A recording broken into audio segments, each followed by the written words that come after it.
in places like Valencia or even smaller cities, you can never get bored. You can literally walk the street and just find things that you're not planning to see. Welcome to another conversation on the All About You podcast. Today my guest is ANTOANETTA, who is a fine and bespoke jewellery designer. Welcome to the All About You podcast.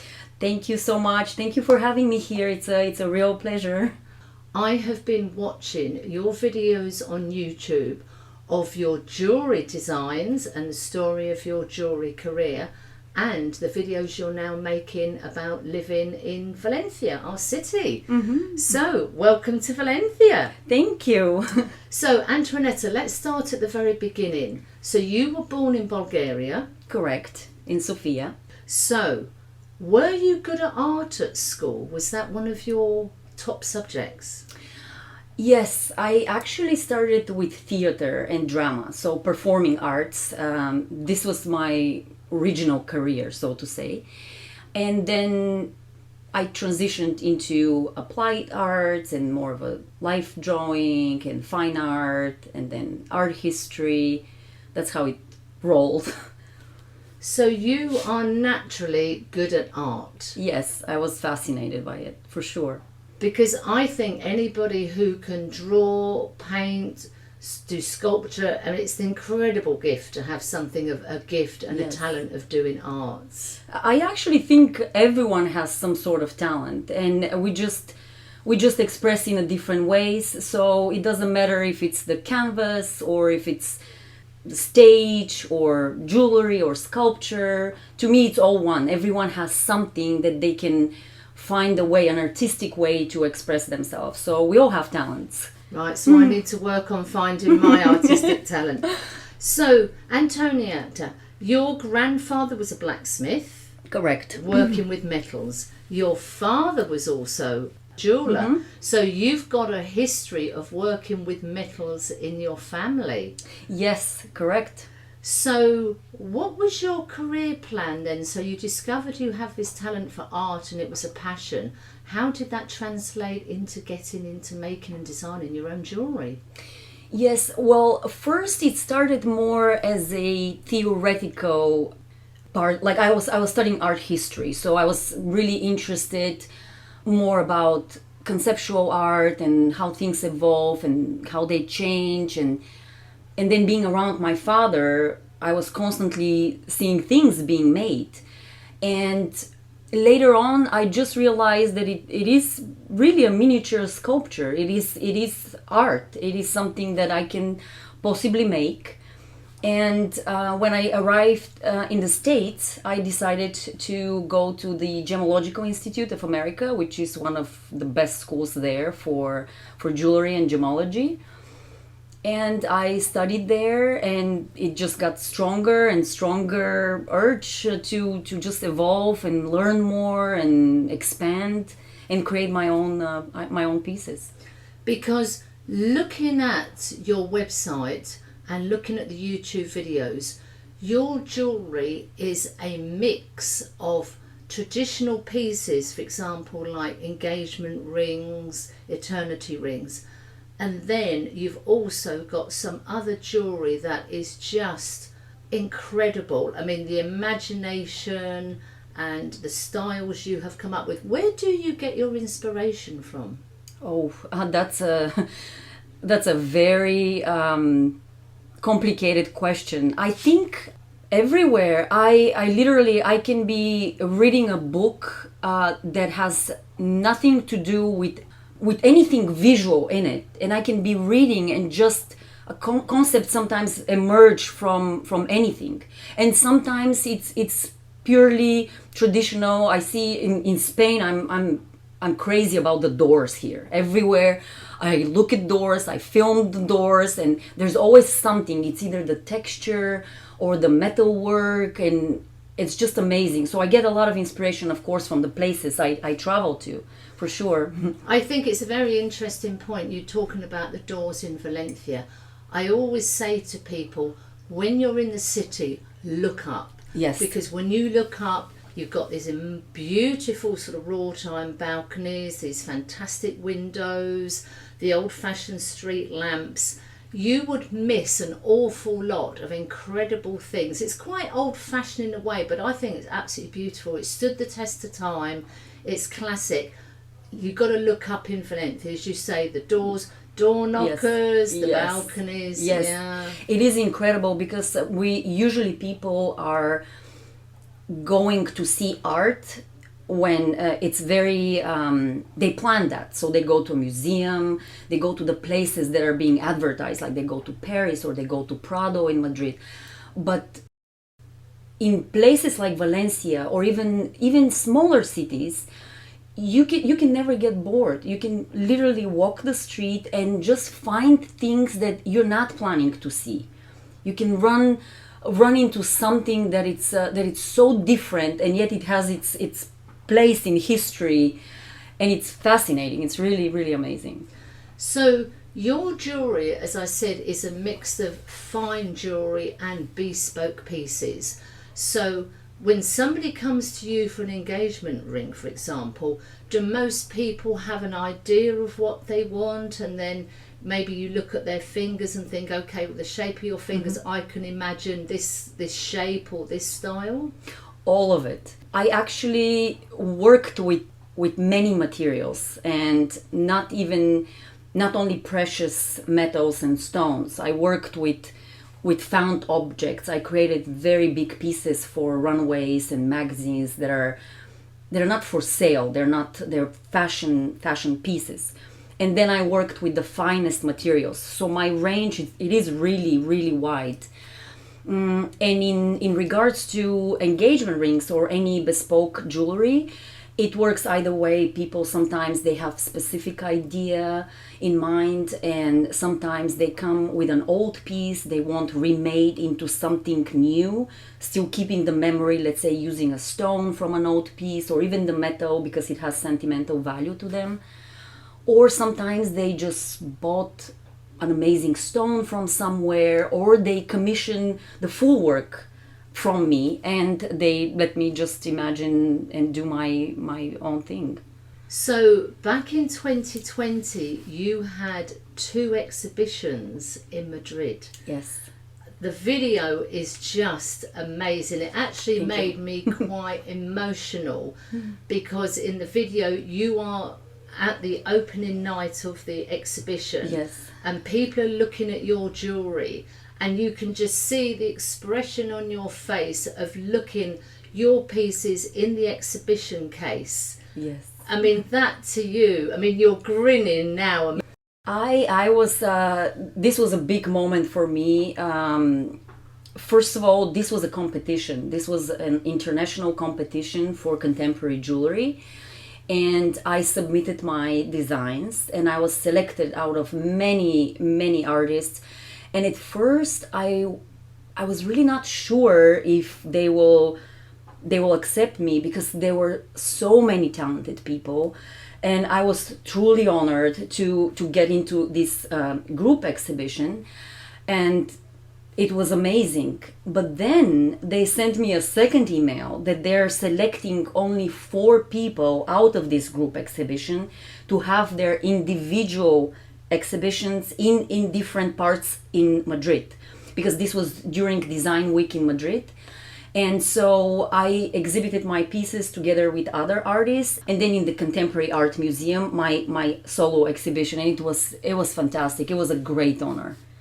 But to see your pieces in the display cases, I mean, there's probably not many jewelers have that experience. Yes, and I mean, these are national museums in Madrid. It was a real honor. I was thrilled and really surrounded by great artists as well, I must say. I think we need to do a bit of name dropping now Okay. as to who you have made pieces for. Okay, so Antoanetta, let's do the name dropping. Who have you made bespoke pieces for, and how did that come about? Yes, I've made pieces for Britney Spears, one of the biggest stars in America and in the world, and Kelly Rowland, and Taboo from the Black Eyed Peas, and Julia Michaels and Melissa Mars and Jillian Jackson, many artists. So what happens? A little email just pops up in your inbox? Well, no, that's not exactly how it works. So basically, I was lucky that I was living in LA, where there's so many artists and stylists that work with them. I'm usually contacted through the stylist because they decide what they're gonna wear, they put things together, or we work on a concept. So that's how they found my pieces and they contacted me, and voila. So when you see your piece being worn by one of these artists on a stage show or in a video, how does that feel? It's surreal, especially with Britney. This was my biggest excitement because it was not only worn by her and photographed, it was in her video. This video will be there forever, and it's crazy just to see it and being worn, and while she dances and moves, it's incredible. So can we talk about the piece you actually Sure. made for Britney? Yes. So what was the piece? The piece, it's kind of like a stylized fishbone necklace. It is very large and it wraps around the neck, and it has a lot of texture and a lot of shiny surfaces. And that's one thing I've always been I always like to experiment with in my designs. It's contradicting different textures. So this piece, it's pretty sharp, very edgy, and the video is called Piece of Me. And I don't know if you know the concept, but it's about how the press, it's just after her, and Wants she's a just piece so of her wants a all the piece of time. her. So this almost resembles how they're trying just to grab anything they can to reveal her, to kind of expose her bad, anything bad about her. And there's nothing left. It's almost like just a hanging fishbone around her neck. So the director of the video really loved the concept. It just worked with everything that he imagined for the video. And yeah. And was it an easy piece for you to work with? I mean, No. coming up with the idea, so it really challenged you. The idea, it's not the hard part. The ideas come easy, but the making of it, it's not easy, because it consists of a few different pieces. You can't cast such a big piece of jewelry, and it's also very flexible. So there's some technical moments that need to be observed when creating this. So it was quite a challenge It was a for you on the challenge. technical side. Yes, yeah. yes, But you were happy with the finished results? yes, yes. And then when you see Britney wearing this piece of your jewelry in the video, It's amazing. It's amazing. She wore also 2 of my cuffs.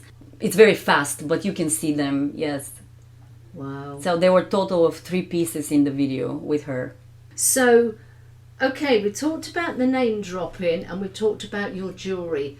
You've now, on your YouTube channel, started making videos of Valencia City, which I have absolutely loved, because you are showing me places I didn't know existed. Oh, that's So, great. Antoanetta, how did this start? This started about maybe six months ago, and I am traveling. I'm still working on my pieces everywhere I go, because I'm a designer and I can design pretty much from any part of the world.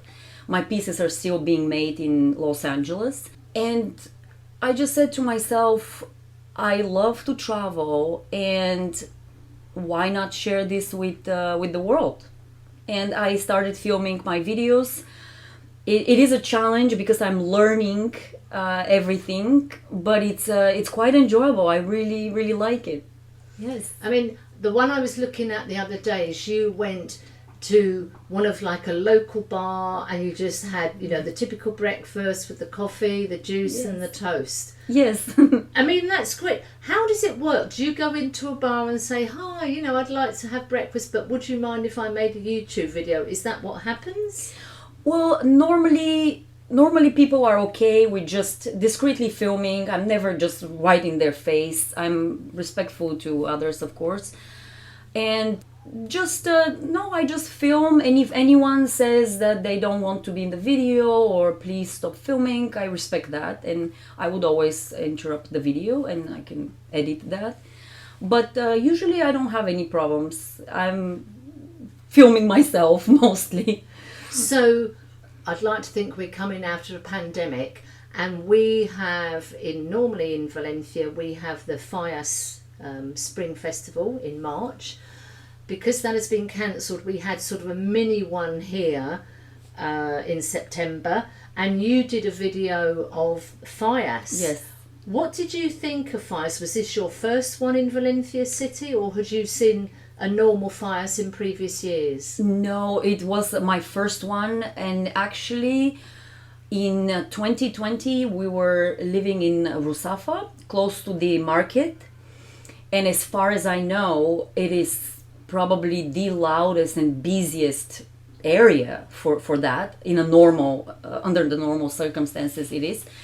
And this year it was a smaller one, but it was my first taste of Fallas. So last year, of course, we were in a lockdown, so there was no Fallas.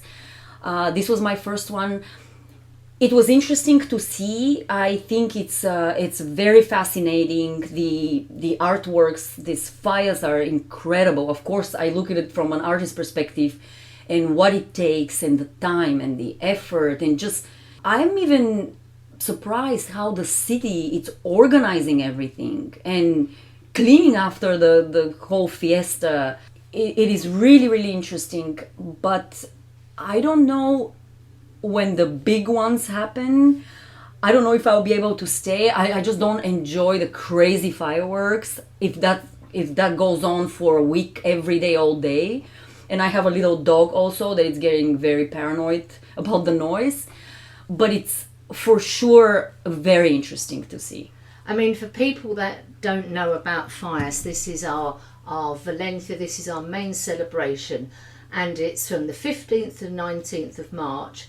And there are lots of different activities going on, but what happens is huge structures are made of sort of local people or local politicians, and these structures can be sort of 3 or 4 stories high, and on the last night, the night of the crema, they get burnt. So we have thousands of tourists come in the city, we have firework displays, we have parades, so many things go on. I mean, if you just look on YouTube, put in Valencia Fallas, Fallas, it'll bring up the mascleta, the ofrenda, all different things.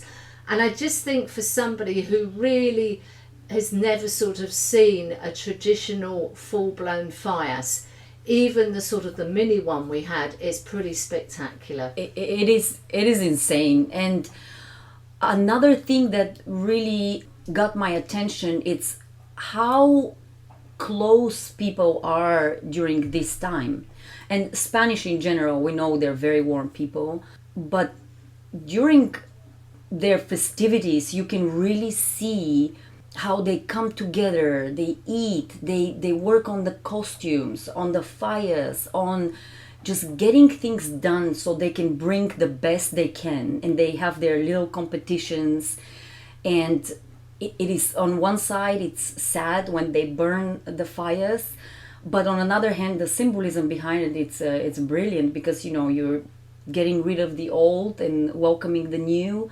And in Hinduism, they have something similar with building the sand mandalas that are very temporal. They just last until they build them, and that's it. And then the dust goes away. So we probably just need to look at from that point of view. So, Antoanetta, what's the best thing you've found about Valencia? That it always surprises me in some way.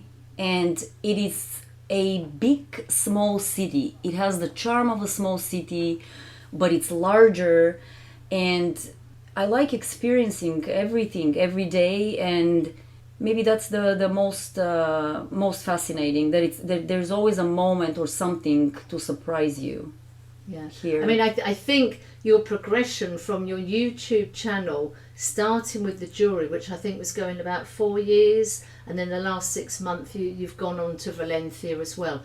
What are you working on at the moment with jewellery? Have you got any projects you can tell us about at the moment? Yes.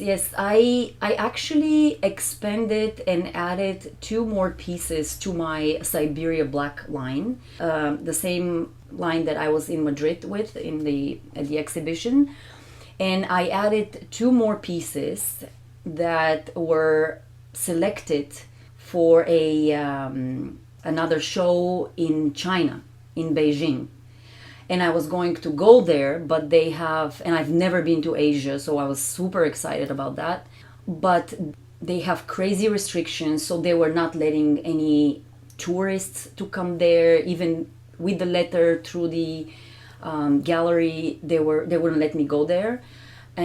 Or I have to stay like 14 days in quarantine, and it kind of messes up everything. So, but I will be showcasing these pieces soon. And there is a possible show coming up in Valencia. Yes. Yes. It's going to be a show, solo exhibition, but I will keep the details just yet. I won't reveal everything because we're still in contact with the gallery, but it's going to be something fantastic. Well, when you are able to give details, please let me know, because I would love to actually come and see your piece in action. ANTOANETTA, what's the plan for the travel YouTube channel? Have you got other videos that you're planning on making at the moment? For sure. The next stop is Madrid, so I'll be in Madrid for a few days, and I'll be filming there for sure. And then we'll see. I will probably go down to Malaga and Marbella again and explore some more, and some other smaller cities on the way, which I've never been to. And possibly some Scandinavian countries for the winter. Right, so you've got a lot going on. You've got hopefully an exhibition in Valencia, which will be just fantastic. And then more travel to Madrid and some of the Scandinavian countries. Yes. So you're going to be busy. Of course. You're going to be busy. ANTOANETTA, it's been a pleasure having you on the All About You podcast. Fingers crossed this exhibition, because I do love looking at jewellery, so fingers crossed. Thank you so much for having me. It's been an honor being here, and I will definitely give you the details. Yes. Fingers crossed, fingers crossed. ANTOANETTA, thank you very much for being a guest on the All About You podcast. Thank you so much. Thank you.